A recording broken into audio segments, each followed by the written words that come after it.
8,100 కోట్ల లోన్ తీసుకుంటే 5,700 కోట్లు మాఫీ అయింది.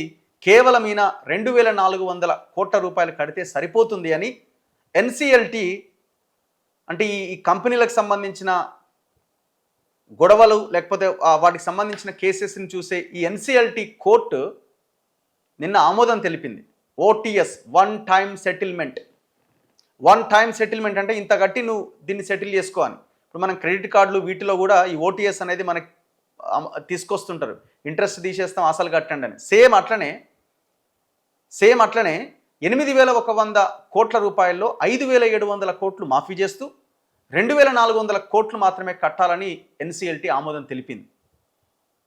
ఇవాళ టి సుబ్బిరామిరెడ్డి తిండికి గతి లేకున్నాడా? టి సుబ్బిరామిరెడ్డి కార్లలో తిరుగుతలేడా? టి సుబ్బిరామిరెడ్డికి ఆస్తులు లేవా? చివరికి ఈ కంపెనీ ఎవరికి చెందింది? మళ్ళీ ఇది మార్కెట్లో పెడితే ఎవడు కొనలేదట. చూడండి ఎట్లుంటుందో. ఈ మార్కెట్లో పెడితే ఎవడు కొనలేదట. ఈ దివాలా తీసిన కంపెనీ అని ఎవడు కొనలేదట. ఎవరు కొనకపోతే ఈ 2,400 కోట్లు వీళ్ళు కట్టి ప్రమోటర్స్గా ఉన్న వీళ్ళే, అంటే ఈ టి సుబ్బిరామిరెడ్డికి సంబంధించిన కుటుంబమే దీన్ని మళ్ళీ తీసుకోబోతున్నది.